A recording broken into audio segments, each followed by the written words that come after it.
स्निग्धं स्निग्धं मधुरमुरलीमाधुरीक्षीरमाधुरीः कारं कारं करणविवशं गोकुलव्याकुलत्वम् श्यामं कामं व्रजजनमनोमोहनं मोहनाङ्गम् चित्ते नित्यं निवसतु महो वल्लभी वल्लभं नः। ॐ शान्ति शान्ति शान्तिः। अनेक रूप धारण में समर्थ हैं और जो दूसरे को योग देने में समर्थ हैं, तो बिल्कुल साधनहीन है। जिनके पास कोई साधन नहीं है उसको 1 मिनट में साधन संपन्न बना दें। देख लिया, आँख से देख लिया और अचानक साधक हो गया, हाथ से छू दिया अचानक साधक हो गया, मन में संकल्प कर दिया साधनाहीन भी साधक हो गया। लोगों के जीवन में साधन का संचार कर देने का जिसमें सामर्थ्य हो गए वो योगेश्वर होता है, और योगियों के नियंत्रण का सामर्थ्य जिसमें हो गए वो योगीश्वर होता है। और श्री कृष्ण योगेश्वरेश्वर, ये तो योगेश्वर अपनी दृष्टि से कोटि कोटि योगेश्वर प्रकट कर सकते हैं। वे यदि गोपियों के बीच में क्रीड़ा करते हैं तो ये कोई आश्चर्य नहीं है। अब देखो सारी बातों का समाधान होता है, इसमें जितने आक्षेप किए जाते हैं ना, रासलीला के संबंध में जितनी शंकाएं उठाई जाती हैं सबका समाधान करने के लिए योगेश्वरेश्वर आत्मा रामोप्यरी रमत आया रासलीला में आगे इसी अध्याय में है। रेमे रमेशो ब्रज सुंदरी यथार्थतः स्वप्रतिबिंब विभ्रमः। जैसे बालक के सामने शीशा रख दो और उसकी परछाई उसमें पड़ रही है और वो उसके साथ खेल रहा है, उसको दूसरा बालक मान करते हैं, लेकिन है तो वही ना।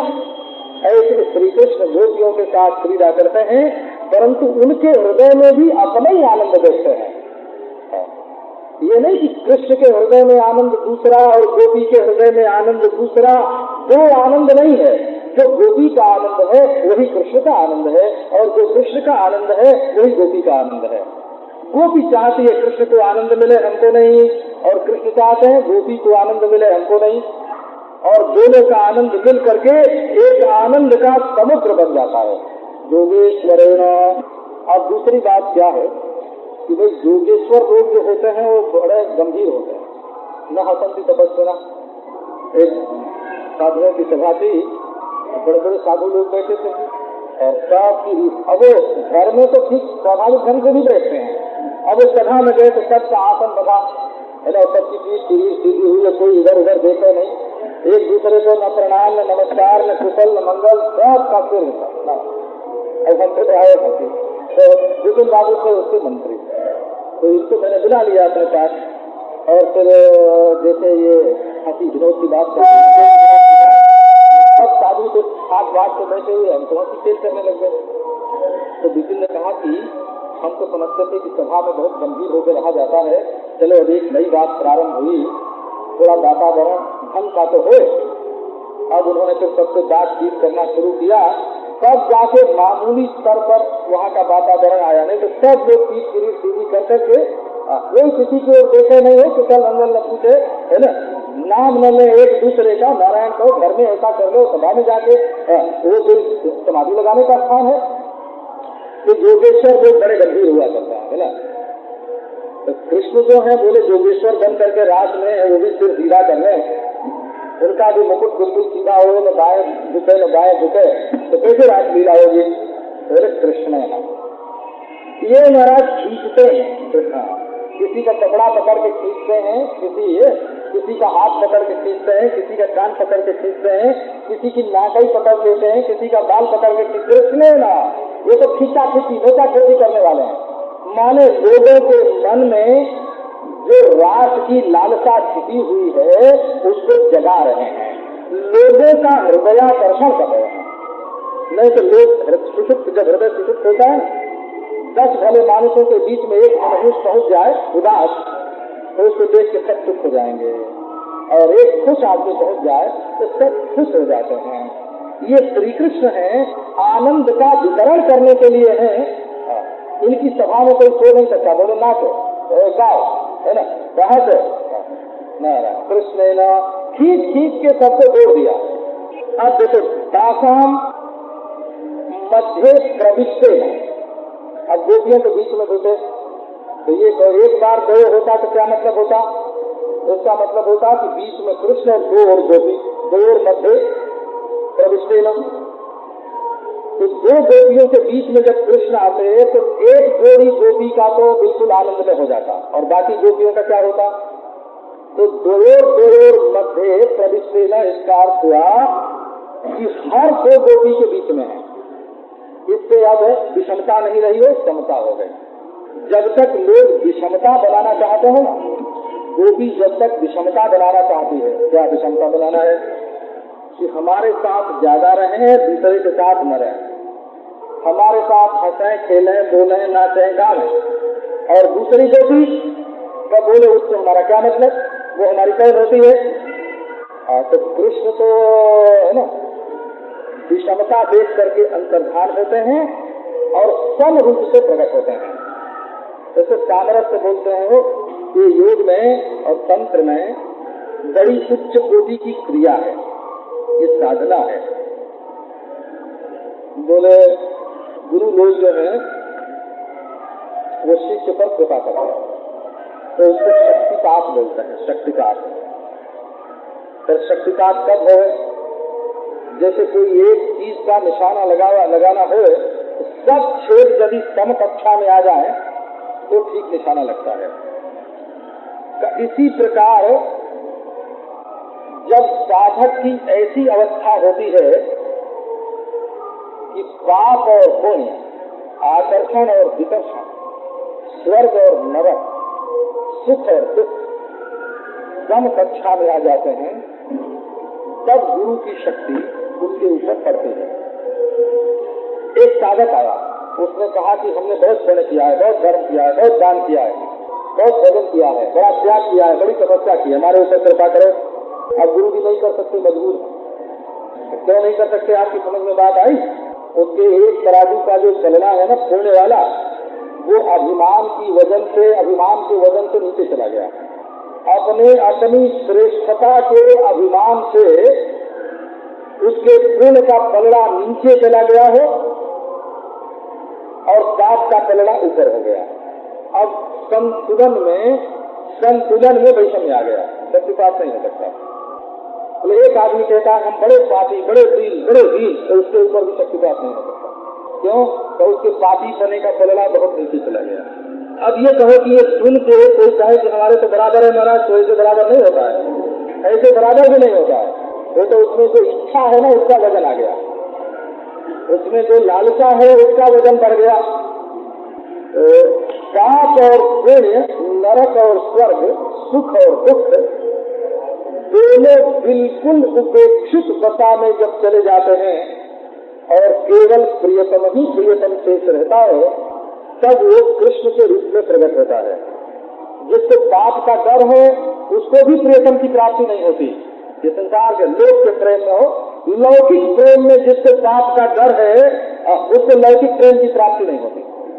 और जिसको पुण्य का लोभ है, अब वो प्रातः काल उठ के गंगा स्नान करके, संध्या वंदन करके, गायत्री जप करके दान करेगा, है ना, वो धर्म का लोभी दान करेगा कि अपने प्रियतम को चाय बनाएगा?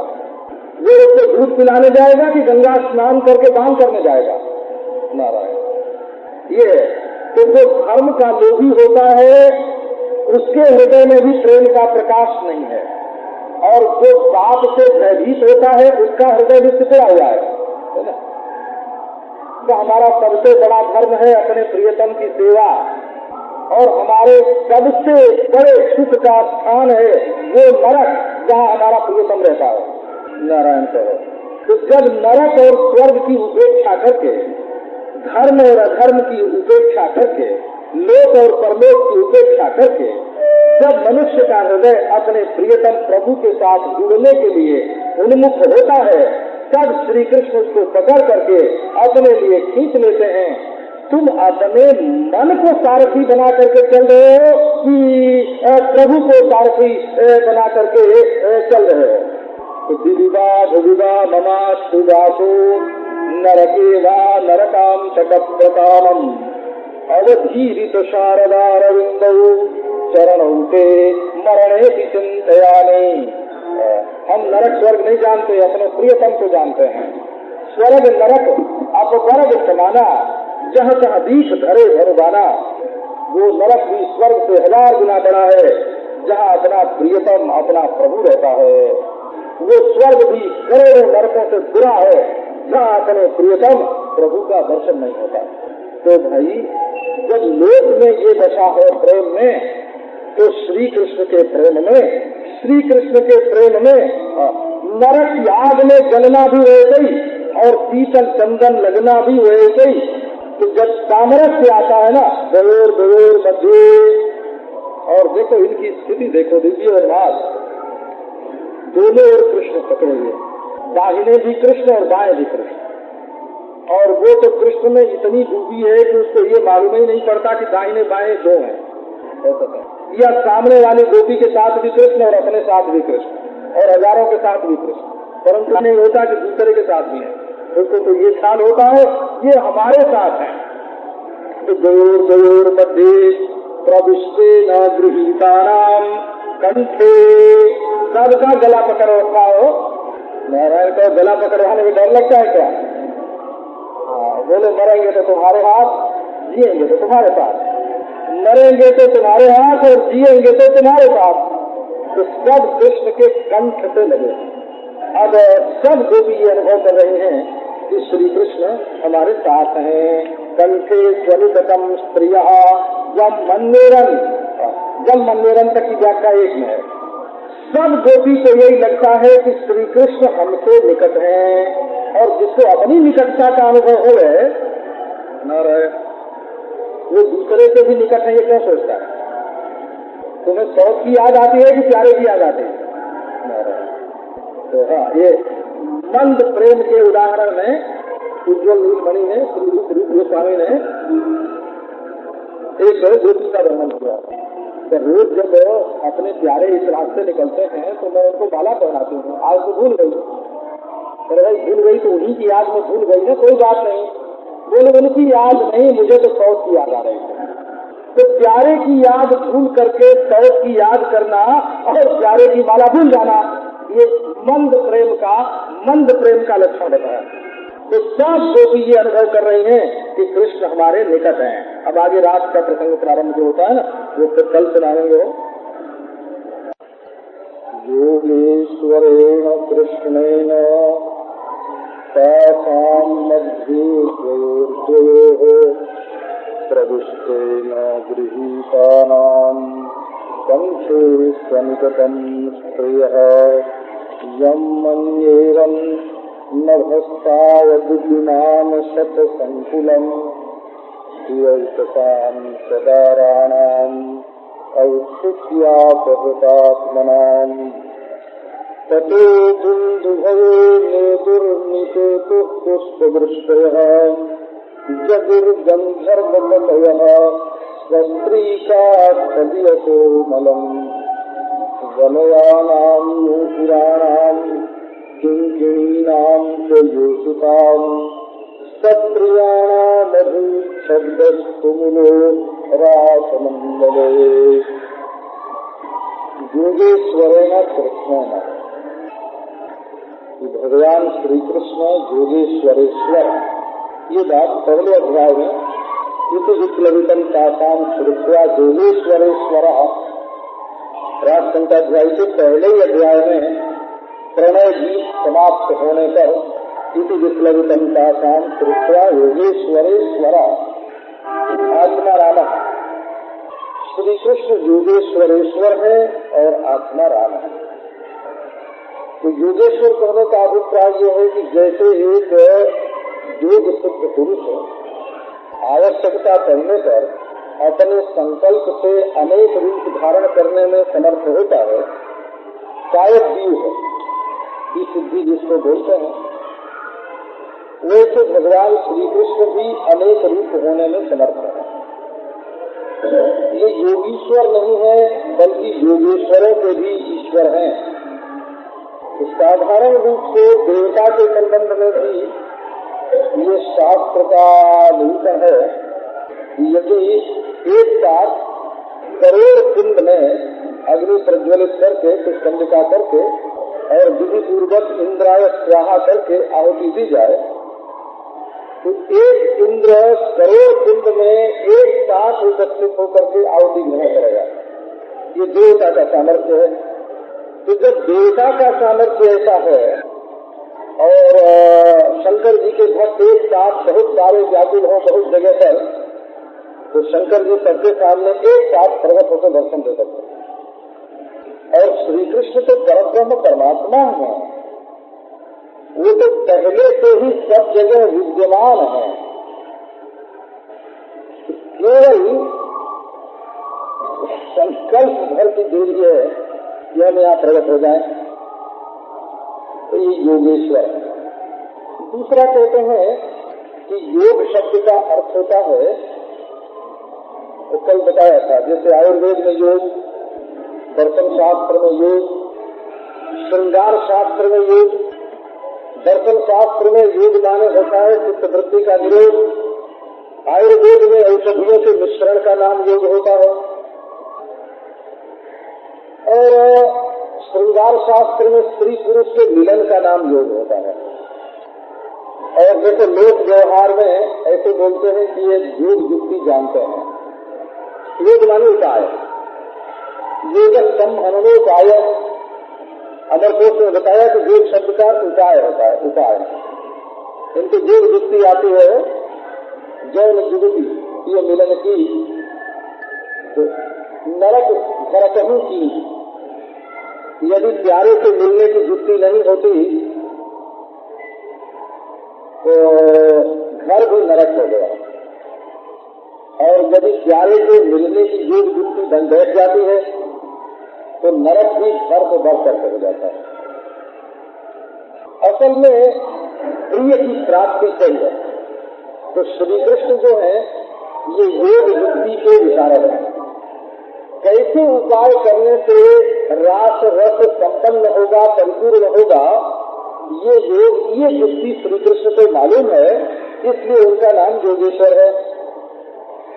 तीसरा अभिप्राय इसका ये है योगा। योगेश्वर माने योगाया ईश्वर योगेश्वर तेन योगेश्वर। योगा माने योग माया है ना। ये योग माया के स्वामी हैं। माने लोगों को कैसे अपनी ओर खींचना चाहिए। संसार में फंसे हुए जो जीव हैं वो कौन सा योग करने से, कौन सी युक्ति करने से हमारी ओर खींचेंगे, इस बात को ये भगवान जानते हैं। योग माया के द्वारा सारी व्यवस्था, सारी विधि ये बैठा लेते हैं, इसलिए इनका नाम योगेश्वर है। एक योगीश्वर होता है, एक साधन बताता है, और एक योगेश्वर होता है, वो साधन को निभा देता है। और एक योगेश्वरेश्वर होता है जो साधन का फल देता है। साधन बताने वाले का नाम योगीश्वर है ना, और साधन पूर्ण कर देने वाले का नाम योगेश्वर, और स्वयं साधन का फल बन करके प्रकट हो जाने वाले का नाम योगेश्वरेश्वर। तो रास्ता बता देना एक बात, और साथ जाके पहुंचा देना दूसरी बात, और जिसके पास जा रहे हो उसी का मिल जाना ये तीसरी बात। तो असल में संसार में जितने साधन भजन किए जाते हैं वो जिस श्री कृष्ण की प्राप्ति के लिए किए जाते हैं, वो श्री कृष्ण ही तो गोपियों के बीच में खड़े होकर के नृत्य कर रहे हैं। तो ये योगेश्वर है। अब ईश्वर शब्द का प्रयोग होने से किसी को ऐसा मालूम पड़े कि ईश्वर लोग तो थोड़े कठोर हुआ करते हैं भाई। ईश्वर माने जो अपना ऐश्वर्य प्रकट करे। ऐश्वर्य माने हुकूमत। जो हुक्म चलाए, जिसका हुक्म सबके ऊपर चले, उसका नाम ईश्वर। तो अब ये कृष्ण केवल जोगेश्वर है, बोले जोगेश्वर नहीं है, कृष्ण है। कृष्ण का अर्थ बहुत मधुर है, मीठे मीठे है भाई। कृष्ण माने बहुत मीठा, मीठा माने नमकीन नहीं है ना, मीठा माने मधुर। नारायण, बहुत मधुर है श्री कृष्ण। अब ये यहाँ देखो एक और विचित्र बात है कि कृष्ण शब्द का प्रयोग तो गण विभक्ति में है, वो या गण कर्तृत्व है, और रासोत्सव संप्रवृत्तो गोपी मंडल मंडिता में मुख्य कर्तृत्व रासोत्सव का है। तो ये नित्य रास लीला प्रकट हुई और श्री कृष्ण ने दो गोपियों के बीच में प्रवेश किया। अब देखो, दो गोपियों के बीच में प्रवेश किया, इसका क्या अभिप्राय है? ये कल्पना करो कि रास लीला हो रही, वृंदावन धाम, चांदनी रात, गोपी और कृष्ण, गोपी और कृष्ण। तो अच्छा, कृष्ण सब गोपियों के साथ न होते, एक ही गोपी के साथ होते, तो गोपी के मन में अगर ये बात आ जाती कि जिसके साथ कृष्ण नाच रहे हैं वो तो बड़ी सौभाग्य होती है, और हम अभागिनी कि हमको श्री कृष्ण का स्पर्श नहीं प्राप्त हो रहा है। अगर ये बात आ जाती किसी गोपी के मन में तो उसका उत्साह भंग हो जाता, तो रसाभास हो जाता। ये श्रृंगार रस बिना पूर्णता के, बिना तृप्ति के, बिना आनंद के ये रस उदय नहीं होता है। श्रृंगार रस का स्वभाव है, श्रृंगार रस का ये स्वभाव है कि वहाँ जब ये कमी खटकती रहेगी ना, दिल में अभाव का अनुभव होता रहेगा, मेरे अंदर ये कमी, मेरे अंदर ये कमी। तो जिससे कमी दिखाई पड़ेगी उसको मधुर रस का, कांत रस का, श्रृंगार रस का अनुभव नहीं होगा। तो देखो हमारी सौतें सौभाग्यवती हैं, उनके साथ कृष्ण नाचते हैं और मैं अभागिनी हूँ, उनका स्पर्श मुझे प्राप्त नहीं हो रहा है। अगर ये ख्याल किसी गोपी के मन में आ गया तो रात का जो रस है वो नींद पड़ जाएगा। तो ये कहे कि गोपी को अपना ख्याल आवेगा ही तो गोपी को अपना ख्याल तो नहीं आवेगा, लेकिन कृष्ण का हाथ हमारे कंधे पर नहीं है ये तो ख्याल आवेगा। तो श्री कृष्ण ने दो गोपियों के बीच में प्रवेश किया। अब दो गोपियों के बीच का भी अभिप्राय देखो। तो चैतन्य महाप्रभु के संप्रदाय में ऐसा मानते हैं कि संख्या दोनों की बराबर है, जितनी गोपी है उतने कृष्ण है। तो इसका मतलब हुआ कि एक कृष्ण के दोनों ओर गोपी है और एक गोपी के दोनों ओर कृष्ण है। जब रासलीला होती है तो दोनों ओर से गोपी के कंधे पर कृष्ण हाथ रखे हुए हैं और दोनों ओर से गोपी परस्पर एक दूसरे का हाथ पकड़े हुए हैं, बीच में कृष्ण। श्री वल्लभाचार्य जी महाराज के संप्रदाय में ऐसा मानते हैं कि दो गोपी के बीच में कृष्ण है, तो गोपी को एक ही ओर से कृष्ण का स्पर्श प्राप्त होता है, दूसरी ओर से गोपी का स्पर्श प्राप्त होता है, और फिर उस गोपी के बाद कृष्ण है। तो एक गोपी यही समझती है कि मुझे कृष्ण का स्पर्श प्राप्त हो रहा है, एक कृष्ण का स्पर्श दो गोपी को प्राप्त हो रहा है, और एक गोपी को एक गोपी का स्पर्श और एक कृष्ण का स्पर्श प्राप्त हो रहा है। ये रास मंडली का बंध है। अब दोनों में क्या क्या विशेषता है वो ध्यान देने लायक है। तो एक ने कहा कि जब गोपी को दो ओर से कृष्ण का स्पर्श प्राप्त होगा तो गोपी कहेगी कि ये कृष्ण झूठे हैं क्या जो दोनों ओर से छू रहे हैं। मैंने जितनी गोपी उतने कृष्ण अगर होंगे तो एक गोपी को दो ओर से कृष्ण का स्पर्श प्राप्त होगा, दो ओर से स्पर्श प्राप्त होगा तो या तो उसको ईश्वर का भान होगा कि श्री कृष्ण ईश्वर है और वो इतने अनेक रूप बन करके हमारे साथ क्रीड़ा कर रहे हैं, या तो ये ख्याल हो कि ये झूठे कृष्ण बन करके हमारी भावना से, हमारे संकल्प से हमारे साथ जुड़े हुए हैं, इसलिए प्रत्येक गोपी के साथ कृष्ण एक है। दूसरा पक्ष यह है कि गोपी श्री कृष्ण के स्पर्श से इतनी मगन हो गई है कि उनको तो रोम रोम में कृष्ण के स्पर्श का अनुभव हो रहा है। कृष्ण दाहिने हैं कि कृष्ण दाएं हैं इसका उनको ख्याल नहीं है, वो तो श्री कृष्ण के स्पर्श से ही आनंदित हैं। तो निमिलित दृश्यम मरी, गोपी की आंख बंद हुई और उसको तो यही लगता है कि श्री कृष्ण का जो परम शीतल परम मधुर जो सारे शरीर में आनंद का संचार करने वाला श्री विग्रह है वो मुझे सामने से भी छू रहा है, दाहिने से भी छू रहा है, बाएं से भी छू रहा है, पीछे से भी छू रहा है। हमारे तो चारों ओर कृष्ण ही कृष्ण है। तो एक गोपी को समझो कि एक और कृष्ण का स्पर्श प्राप्त हो रहा और एक और गोपी का। इसका मतलब क्या हुआ कि एक और भगवान का स्पर्श प्राप्त हो रहा, एक और भक्त का स्पर्श प्राप्त हो रहा, एक और है प्रेमी और एक और है प्रीतम, और दोनों के बीच में गोपी। और प्रत्येक गोपी को ऐसे ही मालूम पड़ता है एक और प्रियतम, क्योंकि दो गोपी बीच में फिर एक कृष्ण, दो गोपी बीच में फिर एक कृष्ण। तो प्रत्येक गोपी को एक एक कृष्ण का स्पर्श प्राप्त होता है और एक और गोपी एक और भगवान, भक्त और भगवान दोनों के स्पर्श का सुख गोपी को मिल रहा है। ये दूसरा बंद हुआ। अब तीसरा ये है कि श्री कृष्ण जहाँ खड़े होकर के नृत्य कर रहे हैं वो चक्र है और वो इतनी तेजी से घूम रहा है, सब गोपियों को मालूम पड़ता है कि कृष्ण हमको छू रहे हैं। चौथी बात यह है कि श्री कृष्ण नृत्य करने में इतने निपुण हैं कि वो इतनी तीव्रता से नृत्य करते हैं कि सब गोपियों को यही मालूम पड़ता है कि हमारे सामने नृत्य कर रहे हैं।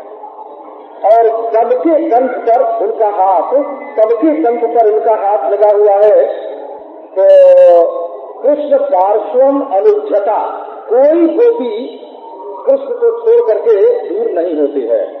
तो कभी कभी ऐसी लीला होती है, कृष्ण श्रीमान मुहुर्मुहुरिह समागत्य तासांत मध्यात् नाना काल क्रम वशतया चालयन् श्री पदाब्जे धुन्वन् पाणी नटत निगतन् नित्यमानन्दयस्ताः तत्तत्तत्थै दृगिति दृगिथै दृक्तथै दृक्तथै आ।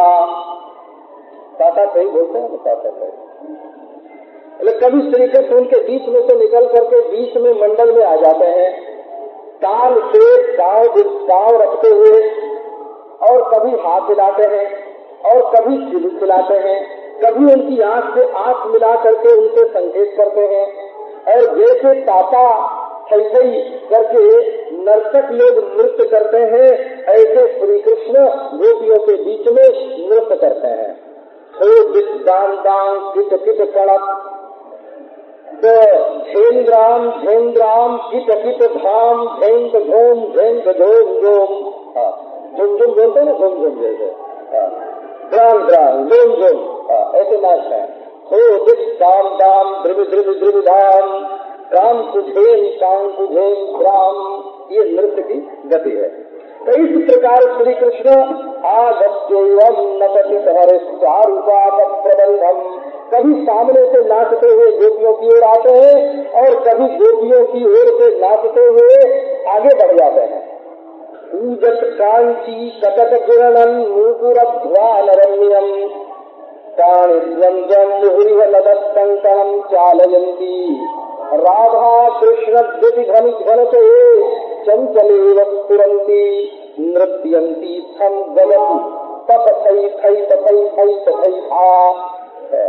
कभी राधा रानी अपनी कमर की जो गर्दनी है उसको रुनझुन टांग का जो नूपुर है उसको बजाती हुई और हाथ से नृत्य के जो संकेत हैं उनको दिखाती हुई कंकड़ की ध्वनि करते हुई आ करके जैसे बिजली बादल में समा जाए वैसे श्री कृष्ण के साथ एक हो जाती हैं और बारंबार नृत्य की गति पर जैसे बोलते हैं वैसे बोलते हैं।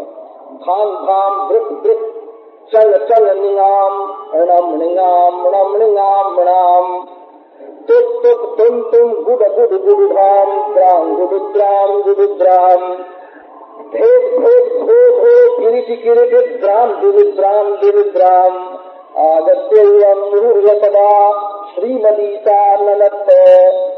श्री कृष्ण की स्वामिनी, श्री कृष्ण की हृदयेश्वरी, प्राणेश्वरी श्री राधा रानी इस प्रकार आकर के रासोत्सव में नृत्य करते हैं।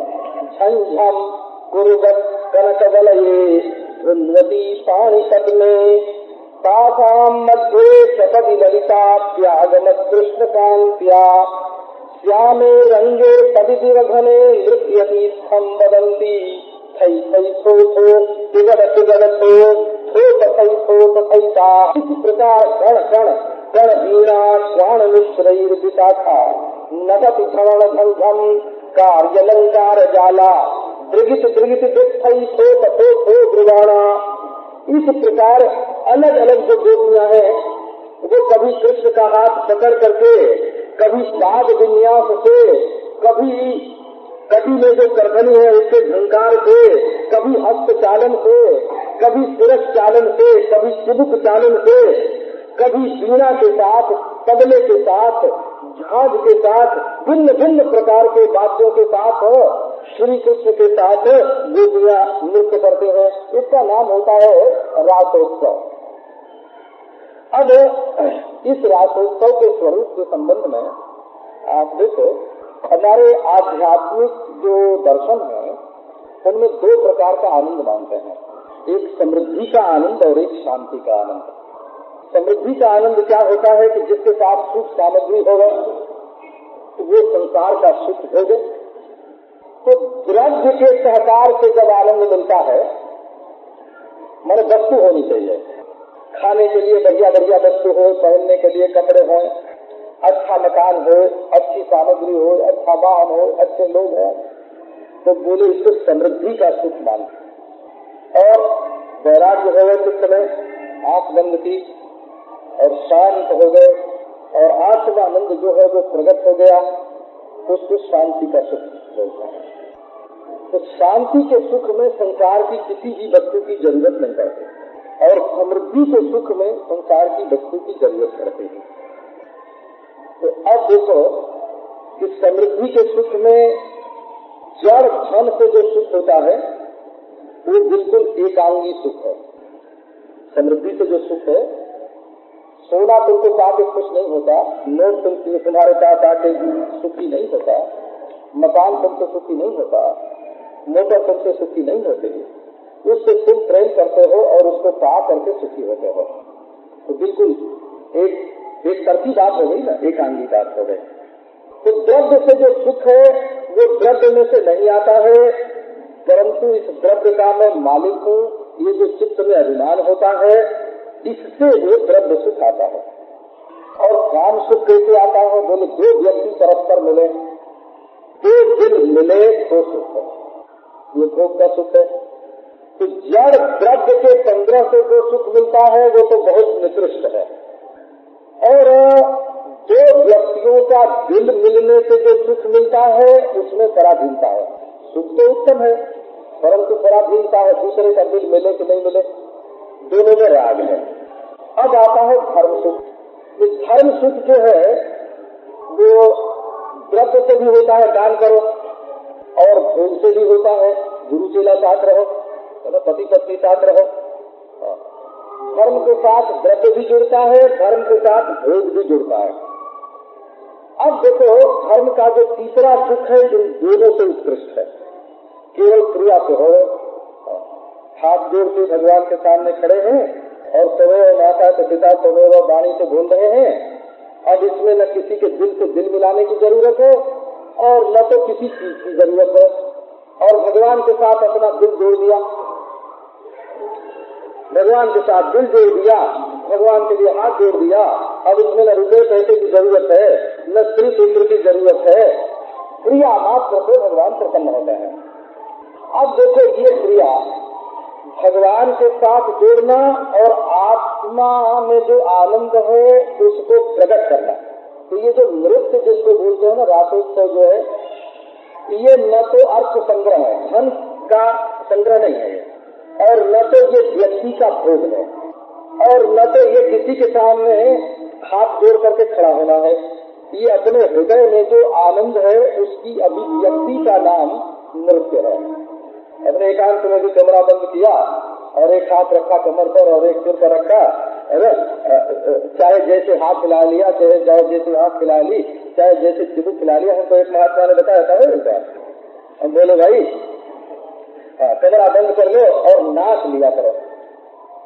ये शांति का आनंद नहीं है, ये भी समृद्धि का आनंद है, क्योंकि इसमें हलचल तो है ना, स्पंदन तो है, लेकिन इसमें पराधीनता नहीं है और इसमें संग्रह नहीं है, इसमें अपना दिल दूसरे को देना नहीं है। अपने घर में आनंद का विकास करो, आनंद का विकास करो। लेकिन ये आनंद का विकास अगर ईश्वर के काम आवे, अपने प्यारे के काम आ जाए, नारायण कहे हम तो हिलावे हाथ और हमारा प्यारा कहे कि देखो हमको बुला रहे हैं बड़े प्रेम से, हम तो अपनी आंख में चाहे और अपने प्यारे प्रियतम को प्रभु को मालूम पड़े कि ये देखो हमारे लिए इनकी आंखों में कितना प्रेम है। उपयोग हो गया ना। तो आत्मा की प्रधानता से भी, मान स्वयं पदार्थ की प्रधानता से भी नृत्य होता है और सब पदार्थ की प्रधानता से भी नृत्य होता है। तो शास्त्र का ये कहना है कि ये जो आनंद की अभिव्यक्ति है, आनंद को दिल में छिपे हुए आनंद को जाहिर करने की रीति, वात्याय जो सोता हुआ आनंद है उसको जगाना। आनंद तुम्हारे हृदय में सो रहा हो, आनंद का समुद्र है, लेकिन तुम उसको सोने दे रहे हो, जागने नहीं दे रहे हो, तरंगायित नहीं होने देते हो, उसमें ज्वार नहीं आता है, घाटा ही घाटा रहता है। क्या तुम्हारे आनंद का समुद्र है जिसमें कभी ज्वार नहीं आता, हमेशा घाटा रहता है? बोले ये क्यों, ऐसा क्यों होता है, ज्वार नहीं आता? बोले चंद्रमा नहीं है ना। देखो समुद्र में ज्वार कब आता है कि जब चंद्रोदय हो गए, पूर्णिमा का चंद्रमा हो गए, तो देखो कैसे समुद्र उछलता है। तो ये तुम्हारे हृदय में आनंद का, प्रेम का समुद्र तो है, परंतु चंद्रमा के न होने से वो तरंगायित नहीं होता है। तो ये महाराज एक चंद्रमा बताओ अपने हृदय में, श्री कृष्ण चंद्र, श्री कृष्ण चंद्र को अपने हृदय में बताओ, भगवान को अपने हृदय में बताओ। उसको देख देख करके तुम्हारा जो प्रेम रस है, प्रेम रस का समुद्र है, वो छलके। ये मनुष्य का जीवन रोने के लिए नहीं है, बिल्कुल नहीं, मरने के लिए नहीं है, बेवकूफ बनने के लिए नहीं है, जड़ता में जीवन व्यतीत करने के लिए नहीं है। ये सच्चिदानंद की संपूर्ण अभिव्यक्ति का स्थान है। इसमें जिंदापन रहना चाहिए। ये नृत्य जो है, देखो नृत्य क्या है, नाचना जो है ये जिंदे का लक्षण है कि मुर्दे का? मुर्दा नाचेगा? मुर्दा नहीं नाचेगा, जिंदा नाचेगा। अच्छा जानबूझ के नाचेगा कि अनजान में नाचेगा? जानबूझ के नाचेगा। नाचने में मजा आएगा कि नहीं आएगा? जरूर आएगा। तो देखो ये नृत्य जो है ये सच्चिदानंद की अभिव्यक्ति है। श्री कृष्ण सच्चिदानंद स्वरूप है। उनके जीवन में देखो सत्कर्म प्रकट होता है और ज्ञान प्रकट होता है। गीता क्या है? तो ज्ञान है। द्वारका बचाना क्या है? जरासंध पर विजय प्राप्त करना क्या है? तो ये सत्कर्म है। द्वारका बचाना, जरासंध पर विजय प्राप्त करना, कंस को मारना, ये सब सत्कर्म है। और गीता का उपदेश करना, उद्धव को उपदेश करना, ये क्या है? ज्ञान है, चित है। और आनंद कहाँ है? तो नारायण ये जो ताता सही है ना, ये जो बांसुरी है, ये जो बांसुरी है ना, ये आनंद की अभिव्यक्ति है। तो मनुष्य के जीवन में मृत्यु नहीं है और जड़ता नहीं है और दुख नहीं है। ये तो मेहमान है, 4 दिन के लिए आया है, जाना पड़ेगा। तो अब देखो शास्त्र की दूसरी रीति आपको सुनाते हैं।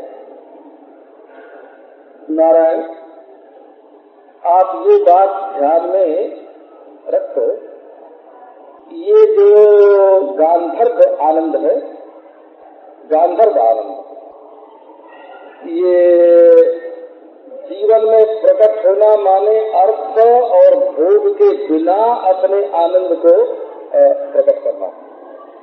तो केवल बिना धन के और बिना भोग के आनंद को प्रकट करना नहीं, बल्कि बिना समाधि के आनंद को प्रकट करना। इसमें समाधि की जरूरत नहीं है। समाधि लगाने के लिए तो पहले अपने को सुखाना पड़ता है, आसन प्राणायाम प्रत्याहार का अभ्यास करना पड़ता है, और इसमें इन अभ्यासों की जरूरत नहीं है। तो बात आपको क्या सुना रहा कि पुरुषार्थ होते हैं 4, धर्म, अर्थ, काम और मोक्ष। वेदांती लोग केवल मोक्ष को ही परम पुरुषार्थ मानते हैं, और धनी लोग धन को परम पुरुषार्थ मानते हैं, और भोगी लोग काम को परम पुरुषार्थ मानते हैं, धर्मात्मा लोग धर्म को परम पुरुषार्थ मानते हैं। तो आपको धर्म की शिक्षा मनुस्मृति में मिलेगी, अर्थ की शिक्षा कौटिल्य अर्थशास्त्र में मिलेगा, शुक्र नीति में मिलेगी, कामंडक नीति में मिलेगी, और मोक्ष की शिक्षा वेदांत दर्शन में मिलेगी। अब आपको ये जो काम नाम का पुरुषार्थ है, इसके बारे में आपको जानकारी कैसे मिलेगी? बोले अरे राम राम, ये काम पुरुषार्थ है। तो देखो, काम पुरुषार्थ 2 तरह का होता है, एक अशुद्ध और एक शुद्ध। तो जब संसार में काम होता है तब उसको अशुद्ध बोलते हैं, और जब भगवान में काम होता है तब उसको शुद्ध बोलते हैं। तो शुद्ध होने पर उसका नाम प्रेम हो जाता है। तो लोक में जैसे काम पुरुषार्थ का सेवन होता है, ठीक इसी तरह भगवान के साथ अपनी काम संपत्ति को जोड़ देने का नाम प्रेम पुरुषार्थ हो जाता है। तो बोले काम को लौकिक बनाओ तो इसका नाम काम है, और काम में विषय जब दिव्य हो जाता है अलौकिक, तो विषय की महिमा से काम का नाम प्रेम हो जाता है। इसमें प्रेमी की महिमा नहीं है, विषय की महिमा है। किसके साथ तुम्हारा प्रेम है, इस बात का महात्म्य है कि किसके साथ तुम्हारा प्रेम है। नारायण, प्रेम तो किसी का वेश्या के साथ भी होता है, तो उसमें वेश्या की महिमा नहीं है ना। वो तो वेश्या के साथ जो प्रीति है वो तुम्हारे चित्त को उज्जवल बनाने वाली नहीं है, मलिन बनाने वाली है। और भगवान के साथ जो प्रीति है वो तुम्हारे चित्त को उज्जवल बनाने वाली है। तो ये जो प्रेम पुरुषार्थ है, प्रेम जिसमें सुख को अपनी ओर नहीं खींचते हैं, सुख को प्रभु की ओर धकेल सके, प्रियतम की ओर। हमको सुख नहीं चाहिए, सुख तुम लो। भगवान कहते हैं कि हमको भी सुख नहीं चाहिए, सुख तुम लो। ये यथा मान प्रपद्यन से 5 तथ्य बाजार में हम समझो। एक गांव में एक आदमी कहता है कि हम अपना सर्वस्व देते हैं गांव को, और प्रत्येक आदमी कहता है कि हम अपना सर्वस्व देते हैं गांव को। देखो गांव कैसा संपत्तिशाली हो जाता है। तो प्रेमी ने कहा हमने अपना सुख दिया प्रियतम को, प्रियतम ने कहा हमने अपना सुख दिया प्रेमी को, और सुख ही सुख, चारों तरफ सुख ही सुख हो गया।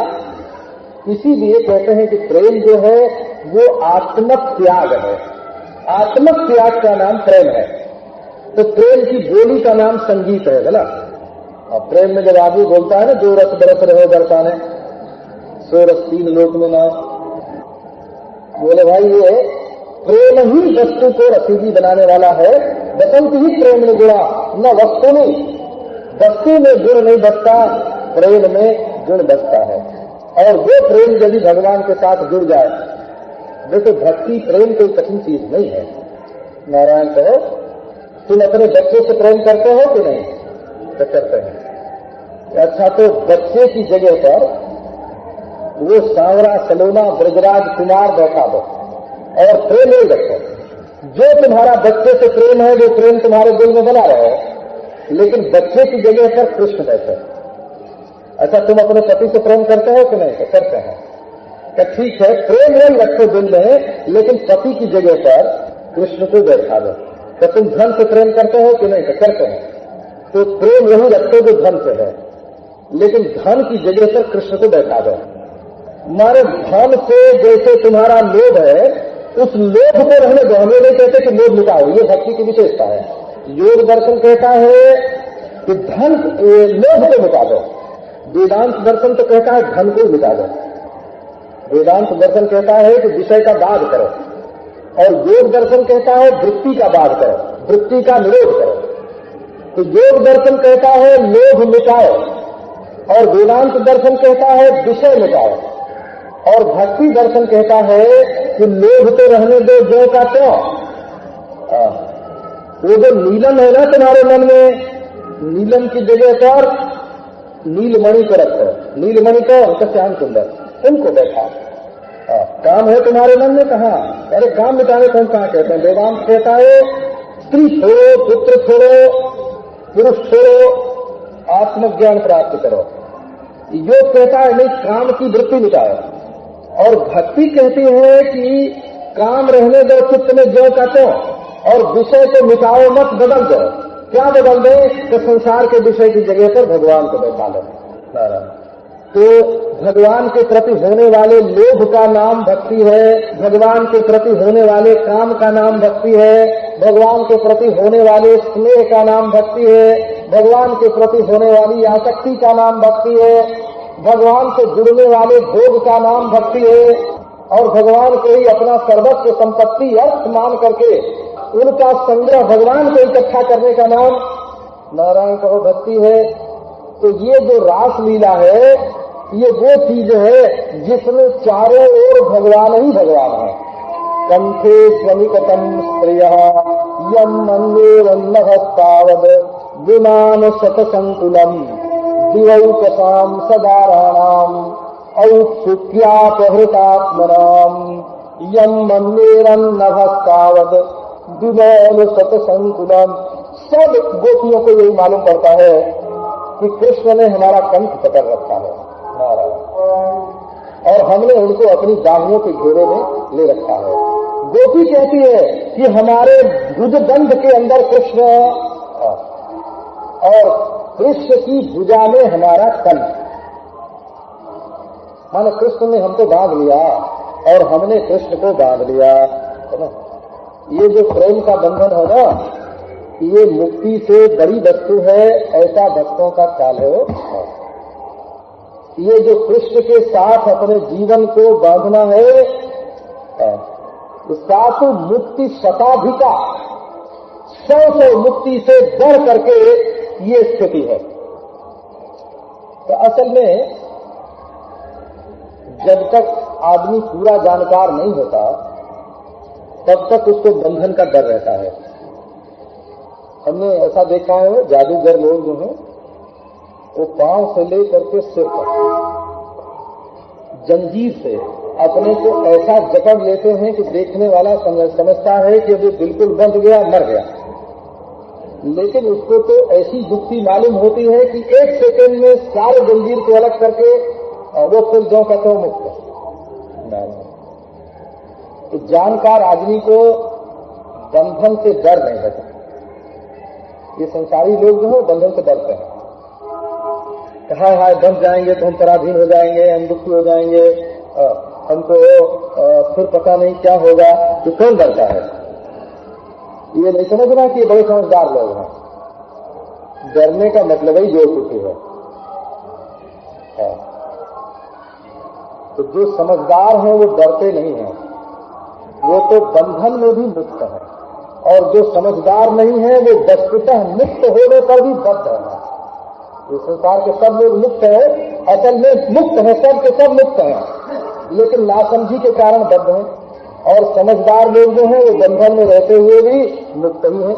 यही तो माया है, इसी का नाम माया है कि मुक्त रहते हुए भी लोग अपने को बद्ध समझते हैं और बद्ध रहते हुए भी लोग अपने को मुक्त अनुभव करते हैं। माया की विद्या शक्ति जिसके जीवन में प्रकट हुई वो बद्ध रहते हुए भी मुक्त है, और अविद्या शक्ति जिसके अंदर प्रकट हुई वो वस्तुतः मुक्त होते हुए भी बद्ध है। तो ये जो रास है ना कृष्ण के साथ बंधना, इसका नाम बंधन नहीं है। अब जब रास प्रारंभ हुआ, यम मन्येरन्नभस्तावद विमान सतसंकुलम दिवौकसाम सदाराणाम औत्सुक्यापहृतात्मनाम। तो आप धरती देख चुके ना, अब जरा आसमान की ओर देखते। 100 विमान आ करके रासलीला के ऊपर छा गए। तो क्यों छा गए? बोले वैसे तो एक ही चंद्रमा था ना आकाश में, अब जितने विमान आके ऊपर खड़े हुए, एक एक विमान चंद्रमा से भी अधिक चमकने वाले हैं। कितना प्रकाश हो गया रास में, कितना प्रकाश हो गया। देखो तो प्रकाश ही प्रकाश, और उसमें झिलमिल झिलमिल जैसे किरणें नाचती हो ना, ऐसे गोपियां नाच रही हैं। और इतने चंद्रमाओं के बीच में श्री कृष्ण चंद्र का, तो देखो ये भी एक युक्ति है। जैसे क्षीर सागर हो ना, दूध का समुद्र, और उसमें तुम ले जाके एक बर्फ का टुकड़ा रख दो तो कुछ मालूम पड़ेगा? क्योंकि सफेद है बर्फ और सफेद है दूध, उसमें सफेद बर्फ का टुकड़ा क्या पता लगेगा?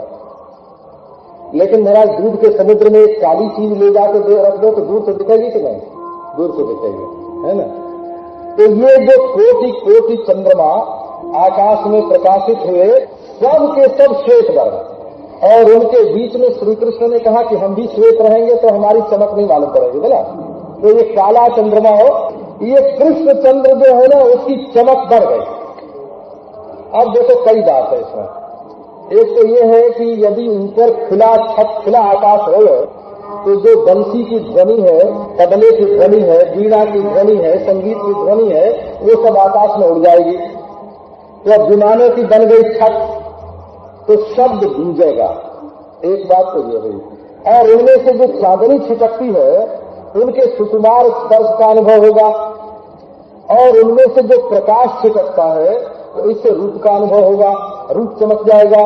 और वे जो पारिजात कुसुम की माला पुष्प वर्षा कर रहे हैं देवता लोग, इससे सब है ना, सब जगह सुगंध हो गई, और कुसुमों की शीतलता से चारों ओर शीतलता बिखर गई।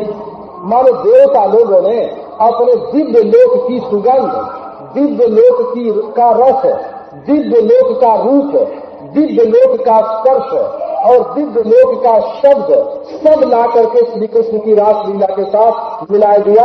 विमान शत संकुलम दिवौकसाम सदाराणाम। अब देखो देवी लोग कई ऐसी थी जो महाराज दाग मान कर करके बैठी थी।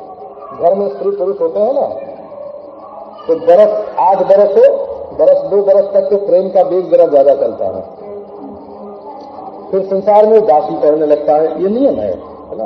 एक ही चीज रोज रोज खाने को मिल तो उसमें बासीपन आ जाता है। तो लोग देखो उसको ताजा करने के लिए कभी कभी व्रत कर लेते हैं, तो फिर भोजन में बड़ा स्वाद आ जाएगा। एक दिन मत खाओ, फिर दूसरे दिन खाओ तो भोजन में बड़ा स्वाद आता है। तो ये पति पत्नी का जो प्रेम है, इसमें ये जो रूठना मनाना है ना, ये बासी करते हुए प्रेम को ताजा करने का तरीका है। थोड़ा रूठ लेते हैं, थोड़ा मान लेते हैं। तो देवी देवताओं के लोक में भी ऐसा है, देवी लोग रूठती हैं और देवता लोग मनाते हैं।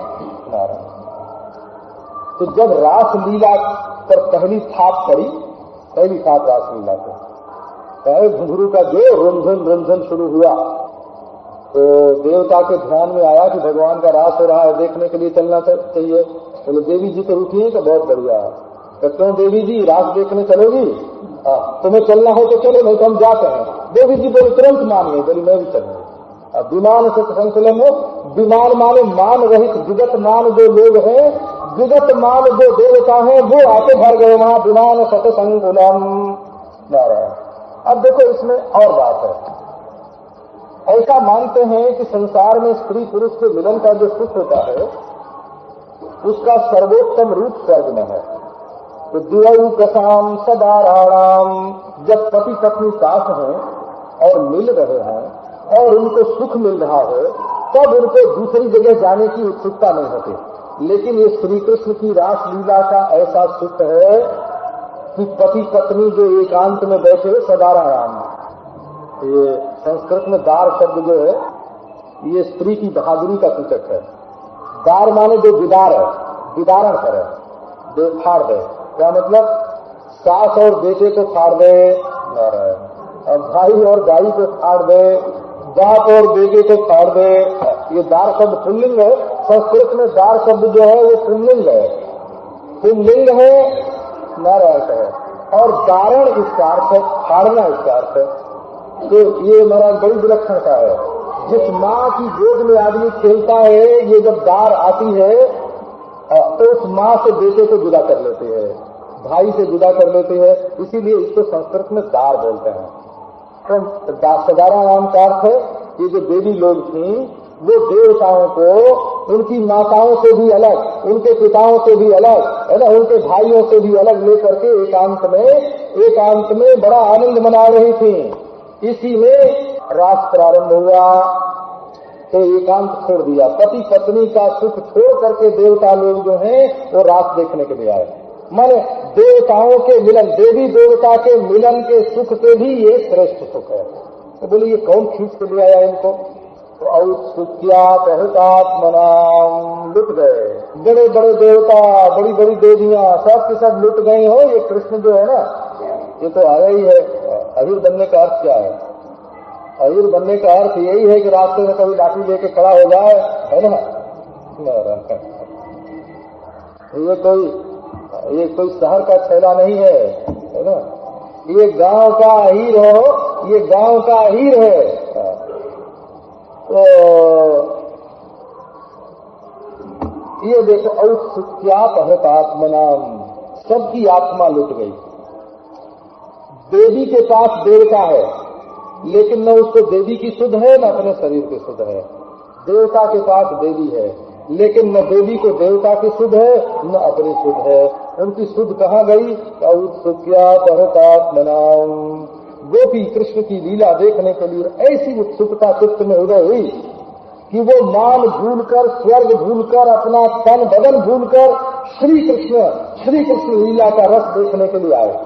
अब देखो ये समाधि लगाने के लिए नहीं है, बिल्कुल शांति का सुख नहीं है, ये वैराग्य का सुख नहीं है, ये ज्ञान का सुख नहीं है। ये तो वृत्ति नाच रही है और सुख मिल रहा है। औत्सुक्यापहृतात्मना। समाधि में सुख होता है लेकिन व्यवहार नहीं होता, और व्यवहार में विक्षेप होता है, वो सुख नहीं होता। समाधि वाला सुख विक्षेप में नहीं होता, व्यवहार में विक्षेप होता है, समाधि वाला सुख नहीं होता। और समाधि में सुख होता है परंतु व्यवहार नहीं होता। और ये रासलीला जो है ये विक्षेप तो है बड़ा भारी। पांव चलाना, हाथ चलाना, आंख मटकाना, भाव मटकाना, आंख मचाना, सिर हिलाना, गला हिलाना, कमर हिलाना, विक्षेप तो बहुत बड़ा। लेकिन सुख वही समाधि में जो होता है ना, उससे भी बढ़ करके संसार बाधित हुआ नहीं, और व्यवहार में ब्रह्मानंद का ये विचित्र, देवताओं के लिए ये विचित्र है। ये देवताओं के ही अपहरण की बात क्यों कही गई कि वो उत्सुक हो गए, इस बात पर जरा ध्यान दो। तो ब्रह्म सुख जो है वो देवताओं को नहीं मिलता। देवताओं को तब सुख मिलेगा जैसे हाथ में रहता है इंद्र देवता। अब इंद्राय स्वाहा करके आहुति दो, तब इंद्र को सुख मिलेगा। और हाथ पर हाथ धर के बैठ जाओ तो इंद्र देवता को तो अपनी बेकारी मालूम करते हैं, निकम्मापन मालूम करता है। समाधि लगाने से इंद्र देवता प्रसन्न नहीं होता। इंद्र देवता तो हाथ से काम करने से प्रसन्न होता है। वामन देवता उपेंद्र जो है वो पांव में गति देता है, तो वो पांव पर पांव रखने से खुश नहीं होता। तो देवताओं को भगवद रस का आस्वादन नहीं होता। देवताओं को भगवद रस का आस्वादन नहीं होता, क्योंकि जिस शांति में भगवद रस होता है उसमें देवता क्रियाशील नहीं रहते, बेहोश हो जाता है। समाधि में इंद्र देवता भी बेहोश, दिग देवता भी बेहोश, सूर्य कुमार भी बेहोश, सूर्य भी आत्मन, सूर्य भी बेहोश। उनके पास अपने अपने करण कार्यकारी दशा में नहीं रहते हैं, समाधि दशा में, और ज्ञान में हो गए सब सत्ता शून्य। और व्यवहार में विषय सेवन करना पड़ता है। लेकिन ऐसी अवस्था देवताओं को प्राप्त हो गए जहां आस्वादन तो हो गए भगवद रस का, और देवता लोग मरे नहीं, देवता लोग शांत न हो, जिंदा रहे। तो देवताओं की जिंदा हालत में जीवन काल में उनके क्रियाशील रहते हुए यहाँ भगवद रस, रास रस का आस्वादन हो रहा है। इसलिए सब के सब देवता अपने अपने लोक छोड़ करके भगवान की लीला देख रहे हैं। देखो लोक छोड़ने का मतलब क्या है? अपने गोलक का ध्यान ही नहीं है किसी को। अपने गोलक का आंख जो है ना, ये भूल गई कि पलक भी गिराना है और आंख में बैठना है। सब देवता विषय में चले गए हो, भगवान श्री कृष्ण की लीला में चले गए। औत्सुक्यापहृतात्मनाम, औत्सुक्य ने इनकी आत्मा का अपहरण कर लिया। ततो बिंदु भयो मेदुहु निवेत पुष्प दृष्टयः। देवताओं के जो नगारे थे वो पीट के नहीं बजे, अपने आप बजने लगे। हाँ, वैसे स्वर्ग में कभी उत्सव होता है तो वो महाराज डंडे पड़ते हैं नगाड़ों पर, वो कहते हैं हम लोग अभागे हैं, देवताओं के घर में होगा सुख, उत्सव आवे और हम पिटें। पीट पीट के बजने वाला कभी सुखी होगा? ये पीट पीट के बजते हैं। बोले नहीं, रास लीला के दिन उन्होंने कहा आज पिटेंगे नहीं, आज बिना पिटे ही बजेंगे। तो दुंदुभयो नेदुहु, ये नाद क्रिया जो है उसका कर्ता दुंदुभी पद है। बोला दुंदुभियां स्वयं बज रही हैं। नितेश पुष्प वृष्टयः, बोले भगवान के रास में भी अगर हम किसी के हाथ के गिराने से गिरेंगे, नारायण, तो किसी ने गिरा दिया, राम राम। अरे गिरना हो तो अपने आप गिरो, किसी के गिराने से क्या करना। भगवान के चरणों में गिरने के लिए किसी बिचौलिए की जरूरत नहीं है, अपने आप पुष्प जो है वो गिर रहे हैं। जगुर गंधर्व पतयः, गंधर्व पति गान कर रहे हैं भगवान के इस निर्मल यश का, क्योंकि मनुष्य का मन बिना रस के कहीं लगता नहीं है। नारायण, ये लोग कहते हैं वैराग्य करो। अरे भाई वैराग्य में मजा तो आवे, तब वैराग्य करें। वैराग्य में भी रस चाहिए। बोले योग करो, तो योग में मजा तो आवे तब में योग करें। तो बोले ज्ञान करो, तो ज्ञान में मजा तो आवे तब में ज्ञान करें। जहाँ रस की उत्पत्ति नहीं हुई, जहाँ भगवत रस की उत्पत्ति नहीं हुई, वहाँ मनुष्य निष्ठावान कैसे होगा? छांदोग्य उपनिषद में देखो, सुखमेव लब्ध्वा करोति, जब मनुष्य को सुख की प्राप्ति होती है तब वो करता है। निष्ठा कब होती है? निष्ठा तब होती है जब रस आए। तो ये परमार्थ में साधक जो बीच बीच में गिरते हैं ना, विमुख हो जाते हैं, परमार्थ की साधना छूट जाती है, वो क्यों छूटती है कि उनको रस नहीं आता। तो ये भगवान श्री कृष्ण की रासलीला उन्हीं साधकों को रस वितरण करने के लिए कि जब मजा आवेगा ना, निष्ठा से च्युत नहीं होंगे, इसके लिए ये रासलीला प्रकट हुई है। अच्छा, आप फिर ये प्रसंग कर चलाएं।